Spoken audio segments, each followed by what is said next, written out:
Michael, an innocent college student, was bound to be shocked when spending a week at his girlfriend's house.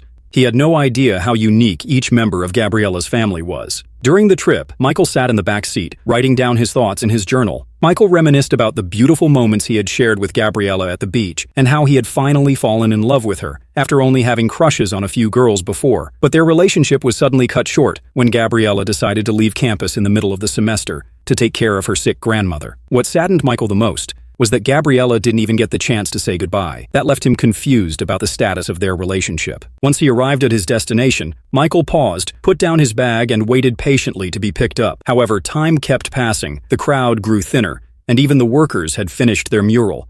Michael was still waiting alone. Finally, Gabriella appeared with a big smile, spotting Michael from a distance. Meanwhile, Michael looked exhausted and disappointed. Gabriella approached him playfully, covering his eyes from behind before quickly walking away. Soon after, they arrived at Gabriella's large house in France. Gabriella explained that there was an issue with the lights in their home, so the only source of illumination was candles. Her mother, Mrs. Dark, appeared and caught them. With a disapproving look, Mrs. Dark greeted Michael while Gabriella introduced him as their guest. Carrying a candle, Mrs. Dark guided Michael through the dark hallway of their home. As they neared the kitchen, Michael was startled to see Mr. Dark wearing nothing but a towel around his waist. At the dining table, Father Walter was silently praying, but Mr. Dark mocked him by quoting the famous physicist Blaise Pascal, dismissing religious rituals as useless. Father Walter was visibly irritated and looked at him with disgust, while Mrs. Dark sat across from him. Gabriella's three sisters finally joined the table, and Gabriella shared that their father was writing a book about Blaise Pascal. But Mr. Dark had a unique habit. He claimed he could only work without wearing anything. Simone, Gabriella's youngest sister, giggled as she told Michael about their father's strange habit. She also mentioned that their father was an atheist. Mrs. Dark, a devout Catholic, immediately scolded Simone. "Don't joke about faith, especially in front of a priest," she said in a serious tone. Father Walter, who overheard the conversation, nodded in agreement. He even added that Mr. Dark's disrespectful attitude toward his faith was nothing new, as he had often mocked his beliefs before. But Mr. Dark didn't seem to care about Father Walter's comments. Instead, he tried to make Michael feel comfortable by inviting him to sit at the dining table. Michael eventually chose to sit next to Father Walter. That choice made the priest uncomfortable. As they chatted about airplane engines, Mr. Dark's favorite topic, the lights in the house suddenly came back on. Everyone at the table smiled in relief and cheered, happy to finally be free from the darkness. Mr. Dark then led their family tradition.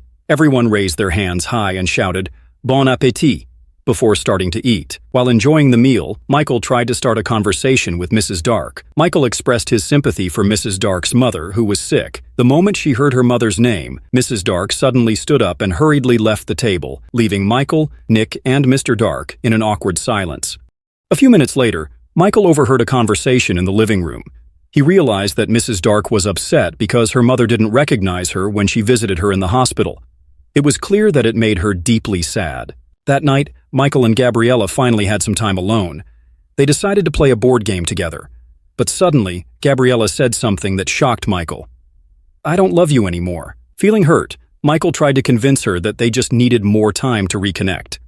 "I just got here," he said, hoping she would reconsider. But Gabriella firmly replied that spending more time together wouldn't change anything. Feeling frustrated, Michael followed Gabriella as she tried to go to bed. He argued that she had given him hope that their relationship could be fixed, so he had every right to feel disappointed with her decision. Upstairs, Mrs. Dark called Gabriella into her bedroom and scolded her for bringing Michael into their home. She even suspected that the two of them might have spent the night having fun together. But it turned out to be the complete opposite. Meanwhile, Michael pressed his ear against the door, trying to listen to the conversation between Gabriella and her mother inside the room. The next day, Michael and Mrs. Dark walked to church together. At church, Mrs. Dark's three daughters prayed in the pews with her. After the service, Mrs. Dark's children planned to visit their grandmother in the hospital. At the psychiatric hospital, Michael walked behind Gabriella, Irenka, and Nick. Accidentally, he bumped into the bed where Gabriella's grandmother was lying. Strangely, the old woman called out his name, "Michael!" At first, Michael was happy, thinking she recognized him from Gabriella's stories. But Gabriella quickly explained that her grandmother had dementia and mistook him for her late husband, who had passed away 20 years ago, coincidentally, also named Michael. After the visit, Gabriella looked heartbroken because her grandmother no longer recognized them. She also confided in Michael that her grandmother had a mental illness, but her mother refused to acknowledge it. This made Gabriella even more upset. Michael tried to comfort her by putting gloves on her hands so she wouldn't feel cold, but Gabriella refused and asked him to leave her alone. That night, Michael joined Nick in the shed for a drink. Nick, who had known Gabriella's family for quite some time, shared his experiences and concluded that Gabriella was just playing with Michael's feelings. At first, Michael tried to defend Gabriella, but Nick assured him that he knew the family well enough to understand the situation. Nick also revealed his plan to leave and become a pilot, asking Michael to keep it a secret. Later, while Michael was sleeping in his room, Irenka sneaked in and woke him up. She lay beside him and assured him that Gabriella actually liked him. But at the same time, she whispered that she didn't want him to leave, because she liked him. Before things could get more serious, Irenka asked Michael to leave a gift in Gabriella's bedroom the next morning, then slipped out of his room. In the morning, Michael quietly entered Gabriella's room to leave the gift. Just as he set it down, Gabriella woke up and invited him to get in bed. Michael quickly crawled into bed, and just as he was taking off his shirt, Mrs. Dark suddenly walked into the room and was shocked to see him in bed with her daughter. With a piercing glare, she immediately slammed the door and left. Panicked, Michael rushed after Mrs. Dark to explain the situation. A little while later, Michael and Gabriella spent the rest of their day together in town, trying to forget about that morning's incident and just enjoy their time together. Back at the quiet house, Gabriella invited Michael to her bedroom. As soon as they got there, her phone suddenly rang. It was her mother, asking her to turn off the oven downstairs. But when they reached the kitchen, they were met with a surprise, a birthday party for Gabriella. Michael, who was just a few seconds away from being caught in an awkward situation, quickly stepped back and slipped away. Michael eventually found the bathtub in Simone's bathroom and sipped some wine to calm himself down. Suddenly, Simone walked into the bathroom. Michael, trying to hide by holding his breath underwater, completely failed. Simone was shocked and furious, thinking he had been waiting there for her on purpose. After the party ended, a slightly drunk Michael danced and ran toward Gabriella's bedroom, grinning, thinking they could finally continue their postponed romantic night. But his excitement immediately vanished when Gabriella kicked him out.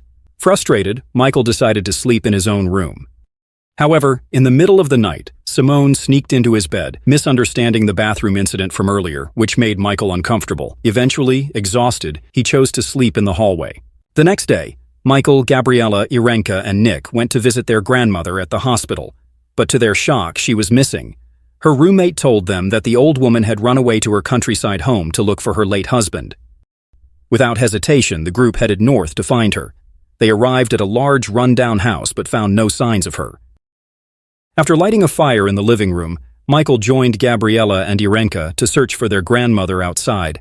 They decided to split up to cover the snowy area faster. Michael walked through branches and trees, continuously calling her name. But instead of finding her, he got lost in the forest and slipped into a hole. Unable to climb out, he shouted for help. Suddenly, he heard footsteps approaching. To his surprise, his grandmother appeared, cheerfully calling his name, "Michael!" As night fell, Michael and his grandmother finally returned to the house. She warmed herself in the study while he lit the fire.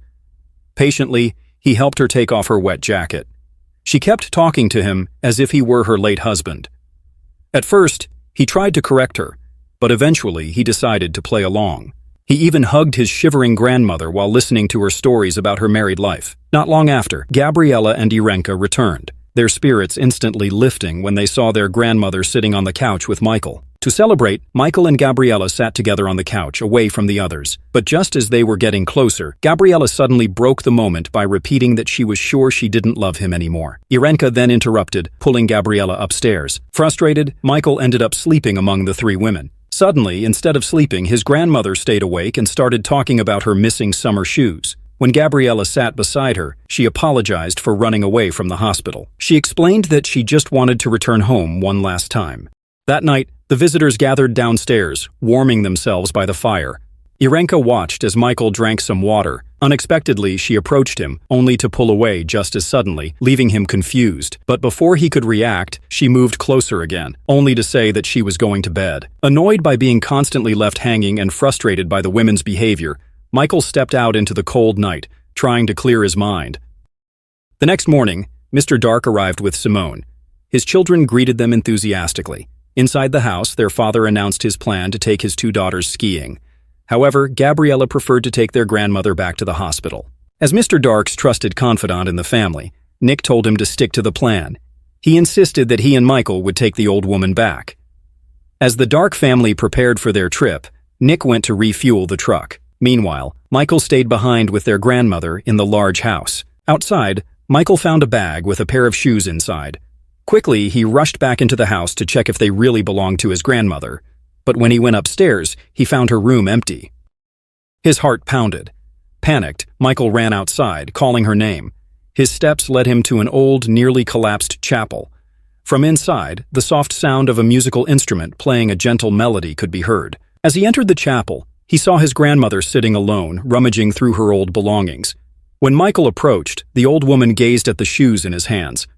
With gratitude, she smiled and thanked him, asking him to keep them. As a woman of faith, she advised him that life would feel empty without believing in God. Still mistaking Michael for her late husband, she then asked him to make sure that the dress she had neatly ironed would be worn at her funeral. Tears welled up in Michael's eyes. In a trembling voice, he promised he would do it. They hugged each other tightly, as if unwilling to let go. Not long after, Nick and Michael took Grandma to the hospital. On the way, Nick revealed that he had broken up with Irenka, his voice tinged with sadness. Meanwhile, in the car, Grandma fell asleep and dreamed of her younger self. In her dream, she walked through her house, closing the curtains in the living room one by one. But the more curtains she closed, the colder her body felt. Eventually, in real life, her body weakened, and her consciousness slowly faded. Nick did his best to reach the hospital in time, but it was already too late. Just as Grandma stepped out the door in her dream, in reality, she took her last breath peacefully. Desperate, Michael tried to wake her. But no matter how hard he tried, she was gone. At Grandma's funeral, the women of the family gathered to pay their final respects. They stood around the casket, bowing their heads in prayer, mourning the loss of the woman they loved. Michael watched closely, making sure Grandma's dress remained neat, keeping his promise. He wanted everything to be perfect for her final rest. After the funeral ended and everyone had gone home, Irenka invited Michael to her art studio. She claimed there was something she wanted to show him, but it turned out her intentions were more than just displaying her artwork. There, the two shared a special, private moment. Christmas Eve arrived. Michael helped Gabriella tidy up the table after dinner. There was tension between them. He avoided eye contact, keeping his distance. His emotions were mixed, especially since Gabriella seemed to know what had happened in the art studio. Calmly, Gabriella told him he didn't need to lie. Her sister had already told her everything. Hearing that, Michael finally felt relieved and smiled, just as the power suddenly went out, making the atmosphere even stranger. The next morning, the family happily opened their gifts. Michael joined in the celebration, but his mind drifted elsewhere. As planned, Nick left the big house. At that moment, Michael hurried outside just as the family opened a gift from Pastor Walter, a large portrait of a young woman given to Mrs. Dark. As his holiday neared its end, Michael visited Grandma's grave alone. He brought a single flower as a final tribute, but when he arrived, he was shocked to see a beautiful blonde woman standing near the grave. At first, he pretended not to know Grandma or the mysterious woman. But before she left, Michael finally admitted that he knew Grandma and loved her in his own way. Unexpectedly, the woman stepped closer and suddenly hugged him before walking away without saying a word. That night, when he went downstairs to get a glass of water, Michael saw Mr. Dark sitting at his desk. The man invited him to sit and talk. Mr. Dark said he could still feel Grandma's presence in the house. Then, he pointed to a framed portrait of a young woman, the one Pastor Walter had given his wife. Michael was shocked because he recognized the face in the portrait. It was the same mysterious woman from Grandma's grave. At that moment, Michael finally realized that what he had experienced was beyond logic. However, instead of feeling afraid, he felt grateful. This journey had taught him so much, especially about love. Throughout the week, he had been chasing the wrong kind of love, but in the end, he found true love in the affection he had for Grandma. The next day, Gabriella, Irenka, and Simone took Michael to the airport. One by one, they hugged him and said their goodbyes. As he sat in the airport waiting area, his mind drifted to his favorite memory from the trip, the moment Grandma spoke about God in the old, nearly crumbling chapel. Her words were etched into him, giving him a foundation of faith to carry into the future. Michael held tightly onto Grandma's summer shoes, knowing that even though her body was gone, she would always be with him, no matter where life took him.